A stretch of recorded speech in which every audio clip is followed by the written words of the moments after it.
Her drunk uncle traded the fat girl for a horse to mountain man. The man gave back the horse and kept the girl. Who'll trade me a prime horse for the fat girl? Silas Thornton slurred, and Timber Creek's horse market exploded into jeers. Wyoming, 1877. Noon sun hammered the corral rails. Dust hung like a curse over the pens where bay and roan stamped and snorted. Ruby Mae Thornton, 18 and broad-hipped in a calico too small for last winter's hunger, stumbled as her uncle jerked her forward by the wrist. Cards slapped in the shade of a freight wagon. A ranch hand whistled low. "She's strong enough to pull a plow," someone said. "Or to eat it," another sniggered, and the laughter rolled mean and easy. Silas's face was raw with whiskey and losses. He slapped Ruby hard enough to bend her hat brim. "Stand straight when men are looking," he hissed, then pitched his voice to the crowd. 8 years I've fed this girl. You," he jabbed at a horse trader, "you give me that black, and we call it even." The black gelding at the far rail tossed his head, ears pricked, coat like wet ink. Beside him stood a man whose presence quieted even the cruel. Garrett Steele, mountain hunter, ridge-born smith, a stranger in town except when winter forced him down for salt and nails. He was tall as the hitch post and twice as solid, hair tied back, jaw rough with a week's hard miles, eyes the color of glacier melt. He looked at the horse, then at Ruby, then at Silas. "You're trading a human for a horse," Garrett said, voice flat as an anvil. Silas grinned, teeth the color of old cards. "Fair swap. She's stubborn, pulls her weight, don't talk much unless you ask." Laughter again, ugly and eager. Garrett's gaze didn't leave Ruby's trembling face. "Deal," he said at last. A hush fell. Silas shoved Ruby toward him, already lunging for the black's reins like a man who'd outfoxed the devil. Garrett handed over the lead rope. Then he turned to Ruby, shrugged off his coat, and settled it over her shoulders. "Are you hurt?" She stared. No one had asked her that in 8 years. "Wait here," he said, and walked away through the dust. 10 minutes later, he returned, the black gelding's reins in his fist again, and a new calm in his step. "I gave the horse back," he told her. "You're not a trade. You're free." The market for once found nothing to say. If a life can turn on a single choice, it turns here in the dust of Timber Creek. And you, where in the world are you hearing this from, as the story begins? Ruby Mae Thornton had long since learned that silence was safer than pleading. 8 years under her uncle's roof had taught her that begging only earned her bruises. He called her the burden, the mouth to feed, the big useless thing, and each name had settled somewhere deep inside her where shame grows roots. Now, standing barefoot in the churned dust of Timber Creek's market, she felt every gaze like a lash. Men laughed, women turned away, and the air thickened with the smell of hay, sweat, and humiliation. She was not beautiful the way the town girls were. Her figure was round, her cheeks flushed, her brown hair tangled beneath a faded bonnet. But her eyes, soft hazel, full of frightened dignity, still searched for kindness. She didn't find any. When Garrett Steele had first stepped out of the crowd, she thought he might join in the mockery. He looked dangerous, too sure of himself, a man carved by hard weather and harder solitude. But then he'd looked at her, really looked, and something in that gaze had steadied her trembling. Silas Thornton, drunk on both whiskey and victory, didn't notice. He'd taken the horse's reins and was already swaggering toward the saloon, shouting for a drink. Ruby watched him go, disbelief fighting with terror. Garrett's voice pulled her back. "You all right?" She shook her head. I I don't understand. Why did you do that? You don't even know me." "I didn't need to," he said. "I just know a man shouldn't sell his kin for a horse." Ruby's lip quivered. "He's all I had." Garrett's jaw tightened. "Then you didn't have much." He turned, started leading her through the back alley away from the crowd. "Come on, you need to eat." "Eat?" she repeated, dazed. "Yeah," he said. "That's what people do when they've been starved long enough." He took her to the blacksmith's yard at the edge of town, where the noise of the market faded beneath the sound of wind and hammers. He handed her a tin cup of water, watched her drink it too fast, and then passed her half a loaf of bread. When she tried to hand it back, he shook his head. "Keep it." "Why are you being kind to me?" Garrett hesitated, as if the question had a weight he hadn't expected. "Because someone should have been. Once." Ruby studied him while she ate. There was nothing polished about him. His shirt was mended at the elbows, his hands scarred from years of work. Yet his voice carried a quiet steadiness that felt like safety. When she finished, she stood awkwardly. "What happens now? Do you want me to work for you?" He frowned. "Work for me? You paid for me." "I didn't pay," he said. "I stopped a crime. You don't owe me anything." Her throat closed. She wasn't used to being told she didn't owe someone. "Then what should I do?" He studied her for a moment, then said, "You can come with me to the mountains. My place is safe. You can rest there until you decide what you want." Ruby's instinct was to refuse to stay in the world she knew, no matter how cruel. But when she looked back toward town, she saw Silas already trying to sell the black horse again, shouting in the street. The men were laughing. Something inside her broke cleanly, then not from fear, but from clarity. "I'll go," she whispered. Garrett nodded once, as if he'd expected that. He lifted her onto the horse's saddle, then swung up behind her. The wind caught her hair as they rode out of Timber Creek.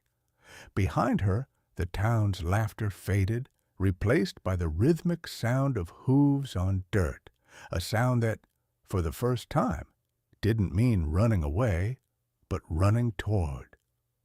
They rode until Timber Creek was no more than a smudge of smoke behind them. The road wound upward, first through dry sagebrush plains, and then into the rising pines. The higher they went, the quieter it became, the kind of quiet Ruby had never known. She sat stiffly on Shadow, Garrett's black horse, afraid even to breathe too loudly. The wind tugged at her hair, and the smell of pine resin and cold air replaced the stench of whiskey and dust. After an hour, she spoke for the first time. "You really went back for the horse." Garrett nodded. "Wasn't right, letting a drunk fool profit off a crime. You could have left me there." "I could have," he said, "but I wouldn't have slept right again." She turned slightly in the saddle to glance at him. "You talk like a man who's done a lot of not sleeping." He gave a quiet huff that might have been a laugh. "That's true." As the trail grew steeper, Garrett dismounted and walked beside the horse, letting Ruby ride. She protested, but he shook his head. "You've had enough taken from you. You don't owe the mountain your strength today." They stopped by a creek at dusk. The air was sharp, and the water shone like melted glass. Garrett built a small fire while Ruby watched, hugging her knees for warmth. He moved with calm precision. Every gesture practiced a man who'd lived long without needing words. He handed her a tin bowl of stew once the fire was going. "Eat slow, it's hot." Ruby lifted it to her lips, the warmth spreading through her chest. For the first time in years, food didn't taste like fear. She looked up. "You built that fire fast?" "I've built 1,000, he said simply. "Do you always live alone?" He nodded. "Been that way a while." "Because you want to." He stared into the flames. "Because I didn't know how not to." They slept under the stars that night, Garrett wrapped in his coat, Ruby in the spare blanket he'd tied behind the saddle. He kept the fire burning low, not for warmth, but for comfort. When Ruby stirred in the darkness, she saw him sitting upright, back against a tree, eyes fixed on the fire. "You're still awake," she murmured. "Always takes me a while," he said quietly. "Because of what?" "Because the world doesn't change just because you close your eyes." Ruby watched him for a moment. His profile was sharp against the firelight, strong but weary. "Maybe it does," she whispered, "if you've got the right company." He didn't answer, but she thought she saw the corner of his mouth twitch. They rode again the next morning. The sun rose over the ridge, setting the snowcaps aflame. Ruby's legs ached, but she didn't complain. Garrett offered her his canteen, and she shared her biscuit in return. "Where are we going?" she asked. "My cabin," he said. "It's near the falls, about half a day's ride. Safe there." "Safe," she repeated softly. The word felt foreign, like something she'd read once but never touched. He nodded. "You'll see. It's quiet. No one comes that far up." "I think I'd like quiet," she said. "You'll get used to it," he said, and then added, almost to himself, "or it'll get used to you." By the time they reached the ridge, the sun was sinking again, throwing gold light over the valley. Ruby gasped softly. Below them lay a world untouched, a meadow, a narrow stream curling through the pines, and beyond it, a small cabin with smoke curling from its chimney. "That's home," Garrett said. Ruby turned in the saddle, staring at him. "Home?" He met her gaze. "For now, if you want it to be." Her throat tightened. "I've never had one."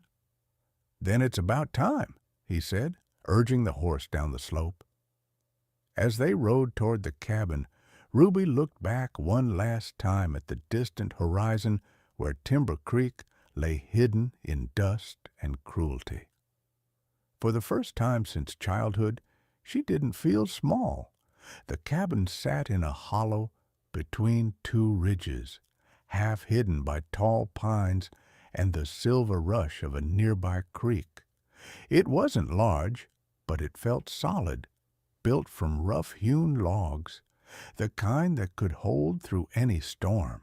The scent of wood smoke clung to the air, mixed with pine and damp earth. Garrett helped Ruby down from the horse and led her to the door. Inside, the air was warm, golden with firelight. There was a sturdy table, 2 chairs, shelves filled with jars of dried herbs and beans. A thick bearskin rug covered the floor by the hearth. It wasn't fancy, but it was peaceful. Ruby stood frozen just inside the doorway. "You built this yourself." Garrett nodded. "Piece by piece, took 5 winters." She ran her hand over the wood of the door frame. "It feels alive." He smiled faintly. "It should. The trees came from right out there." He pointed toward the forest. "Everything I've needed, I built or found. It's a good life, if you don't mind the quiet." Ruby's eyes wandered over the small space, a bed against the far wall, blankets folded neatly, tools hanging by the window. Then she saw a second bedroll in the corner, set up near the fire. "That one's yours," Garrett said, noticing her glance. "It's not much, but it's clean. You'll be warm here." Her voice was small. You're giving me your bed?" He shrugged. "You need it more." That night, she couldn't sleep. The crackle of fire was too gentle, too kind. Her body wasn't used to safety. She lay listening to the wind in the eaves, the steady rhythm of Garrett's breath from the other side of the cabin. When morning came, the smell of coffee and frying bacon drifted through the air. Garrett was already up, sleeves rolled, moving with quiet efficiency. "You didn't have to cook for me," she said softly. "I was hungry too," he said. "Sit." She hesitated before obeying, taking the plate he offered. The food was simple, but good eggs, bread, a slice of salted pork. She ate slowly, almost reverently. "Where I come from," she murmured, "meals were the loudest part of the day. Someone always shouting or crying. This," she gestured around the quiet room, "this feels strange." Garrett looked at her over the rim of his cup. Strange doesn't always mean bad. Days passed. Ruby began to find rhythm in the mountain silence. She helped sweep the cabin, washed clothes by the creek, learned to tend the fire so it never died overnight. Garrett never ordered her to do any of it. He simply let her choose. One afternoon, she burned her hand while cooking. Garrett was at her side in seconds, taking her wrist gently. "Hold still." He poured cool water over the burn, then smeared a thick green salve from a small tin. "You keep medicine here?" she asked through gritted teeth. "Learned to make it," he said. "Had to. Nearest doctor's 3 days' ride." Ruby studied his face as he worked the focus in his eyes, the careful way he touched her, like she might break. "You're not what I expected." He glanced up. "What did you expect?" "I don't know. A man who'd trade kindness for something else." "I don't make trades," he said simply. "Not anymore." As weeks turned to months, the snow melted from the ridge. Ruby began to laugh again. The sound startled her at first.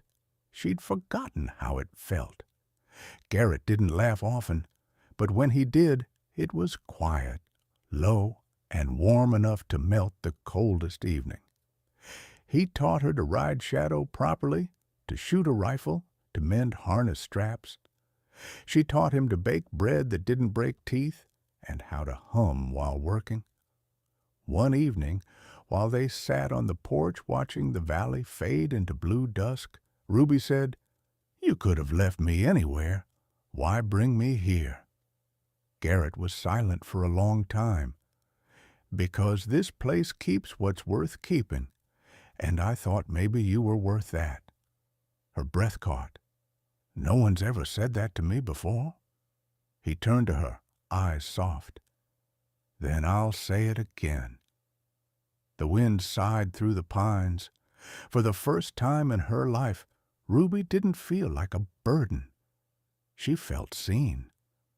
Summer came quietly to the mountains. The snow melted from the peaks, the meadows burst with wildflowers, and the creek near the cabin sang louder every morning. For the first time since childhood, Ruby woke each day without dread.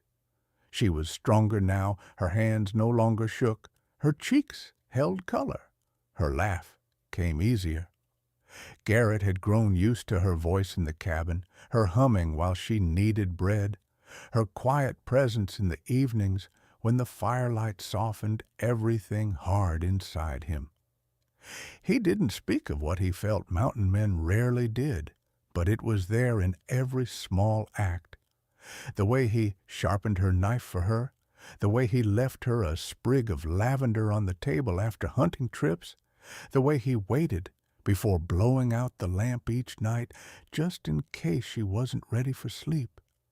But peace, like spring, doesn't last forever. It began with hoof prints. Garrett spotted them one morning near the ridge, 3 horses, coming up the trail from the south. He crouched, fingertips tracing the prints in the dirt. They were fresh. When he returned to the cabin, Ruby noticed the shadow on his face. "What is it?" "Visitors," he said simply. "Not the kind who ask permission." Ruby froze. "You think it's him?" Garrett's jaw flexed. "Could be." She turned pale. He can't. He sold me." "He's the kind of man who doesn't care what can or can't be done," Garrett said. "If he's coming, it's not for family, it's for revenge." That night, Ruby couldn't sleep. She sat by the fire, fingers gripping her shawl, while Garrett cleaned his rifle in silence. "Tell me," he said finally, without looking up. "All of it." She swallowed hard. "After my parents died, he took me in. Everyone said I was lucky, but he only wanted someone to cook and clean. When I got older, he started telling men they could have me for money. I always ran, but he'd find me. He said no one else would ever want me, that I should be grateful someone would pay." Garrett's hand stilled. The firelight caught in his eyes, something dangerous flickered there. "And now he's trying again." Ruby nodded. "He doesn't care about me. He just wants what he thinks he's owed." Garrett leaned back, his voice calm but hard as forged iron. "He's not owed a damn thing." 2 days later, just as the sun dipped behind the ridge, the sound of hooves echoed through the valley. Garrett stepped onto the porch, rifle in hand. Ruby stood behind him, heart pounding. Silas Thornton rode into view, flanked by 2 rough-looking men. He looked worse than before, thinner, meaner. The drink burned into his eyes. "Well, well," Silas sneered, "my runaway niece and her mountain lover. Didn't think I'd find you this high up." Garrett didn't answer. Silas dismounted, swaggering forward. "I hear you've been keeping her like a wife. That makes things simple. I'm here to collect. She's not 21 yet. Still under my guardianship. Law says she's mine till then." Ruby's hands trembled. "You have no right. You sold me." He grinned. "I made a bad trade. I'm correcting it." Garrett stepped off the porch, standing between them. "You got 10 seconds to turn that horse around." Silas spat on the ground. "You think the law will take your word over mine? You're just a hermit with a gun. I've got friends in town who'll swear I'm telling the truth." Garrett's eyes narrowed. "Then you'd better get them to testify from the bottom of the canyon." The tension cracked like gunpowder.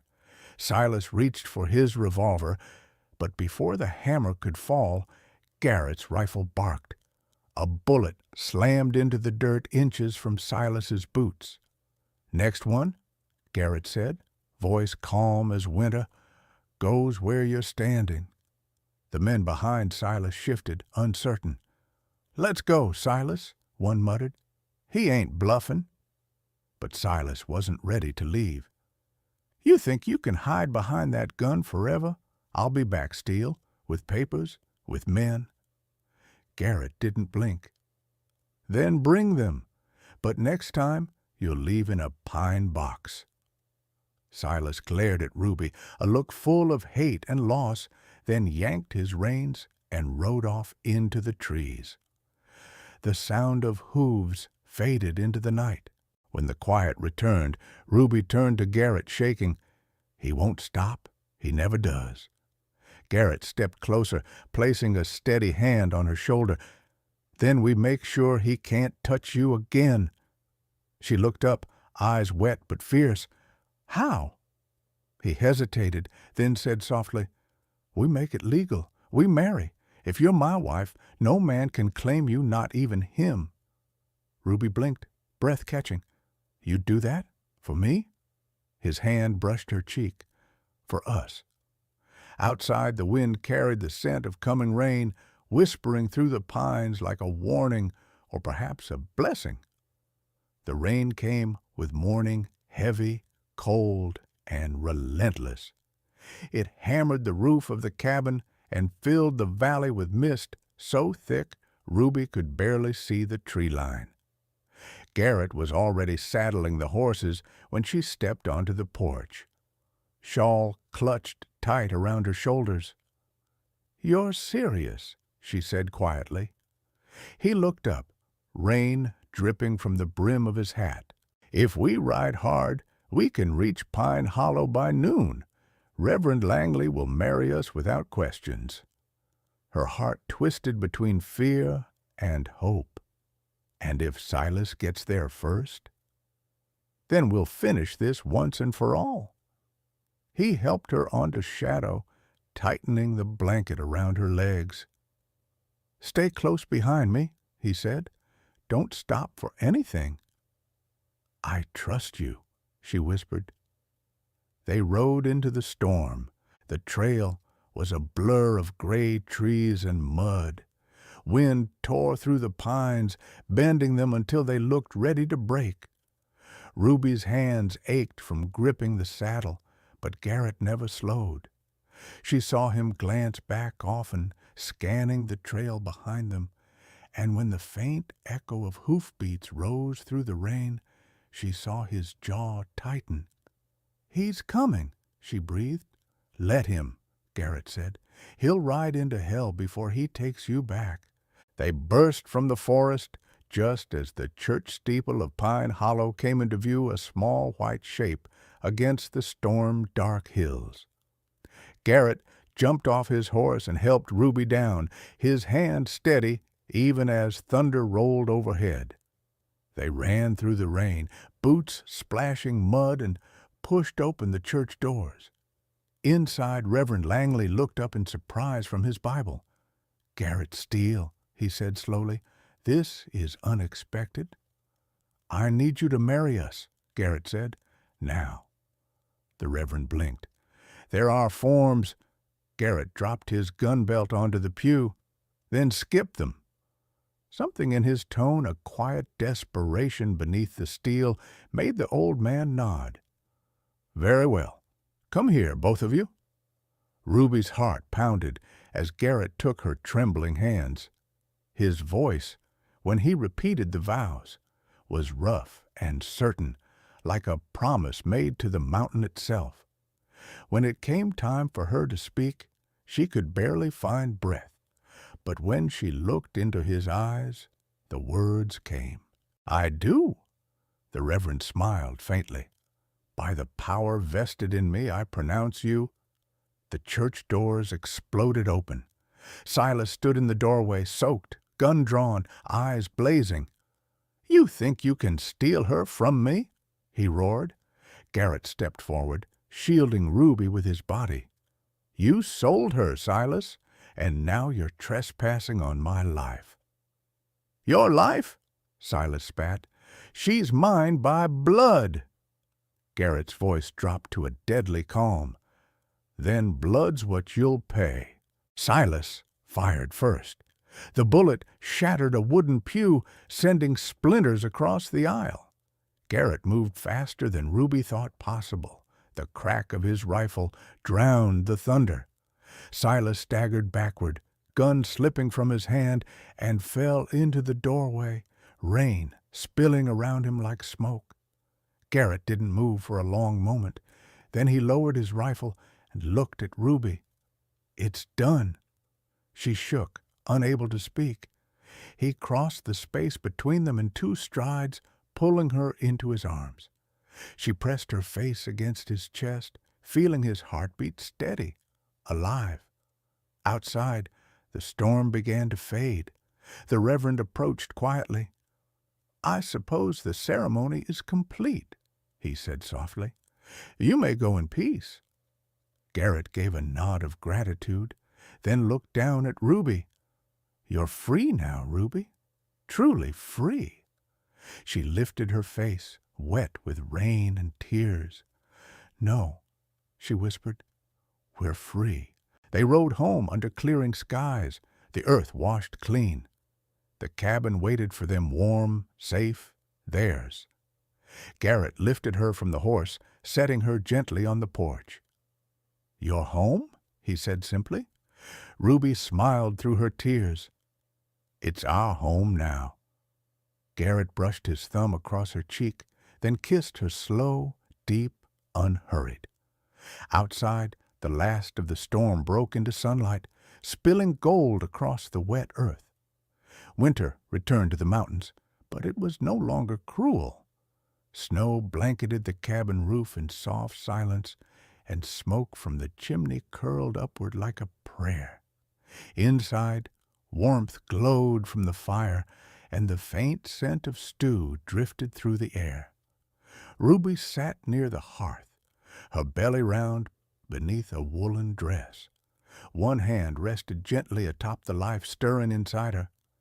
Garrett sat at the table, repairing a harness strap, glancing up every few moments just to watch her smile.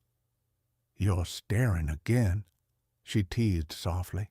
He grinned, that rare, crooked smile that always melted her. "Making sure you're real." "I'm as real as a storm outside," she said. "Storms fade," he murmured. "You don't."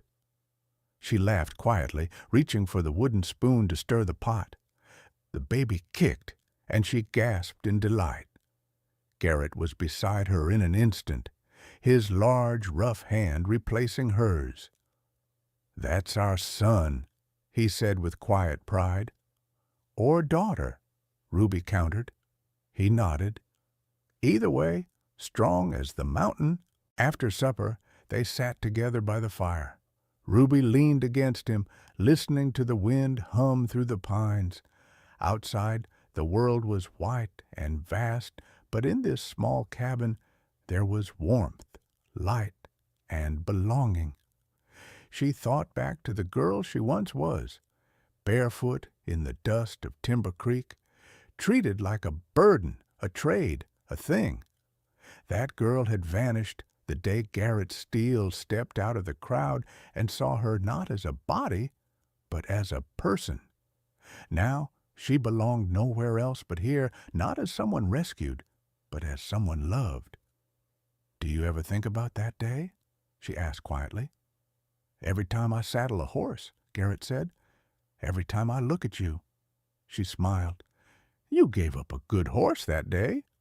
He chuckled low. "I gave up a horse, yes, but I got something that'll last longer than any gold or beast could." Ruby tilted her head to look at him. "And what's that?" Garrett kissed her forehead gently.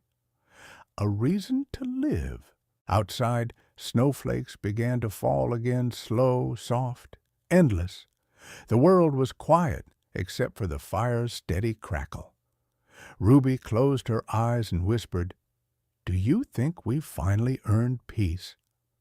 Garrett tightened his arm around her. "We didn't earn it," he said. "We built it, with our hands, our scars, and everything we survived." And as the fire burned low, they sat in silence, two broken souls, who had found a home not in walls of wood and stone, but in each other. When spring came, wildflowers filled the meadow behind the cabin. Garrett built a small cradle from pine and set it by the window where the morning sun would touch it first. Ruby placed a single white ribbon inside a symbol of all that had been traded, lost, and finally redeemed. From a life once bought for a horse came a love worth a lifetime. They say the mountain remembers those who come to it broken. It shelters them, tests them, reshapes them until the cold no longer bites, and the silence becomes a song. Ruby Mae Thornton was once a girl sold for a horse, a trade shouted through whiskey and laughter, but the world has a strange way of rewriting cruelty into grace. That day at the Timber Creek market didn't end her story. It began it, because somewhere in that crowd stood a man who believed one truth the world had forgotten.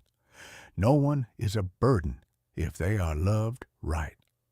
Garrett Steele never meant to save anyone. He only meant to do the right thing, and in doing so, he found something he didn't know he was missing: a home, a wife, and peace after years of guilt. Love did not come to them dressed in beauty or comfort. It came through dirt and rain, through a broken deal and a storm-soaked wedding. But that's the kind of love that lasts, the kind built not from wanting, but from choosing. And now, when the wind howls through Timber Creek and travelers speak of a cabin high on the ridge, they say a light still burns there every night. A man and a woman sit beside the fire, laughing softly, and outside the door, a black horse grazes under the stars, the last witness of the day the world changed for them both.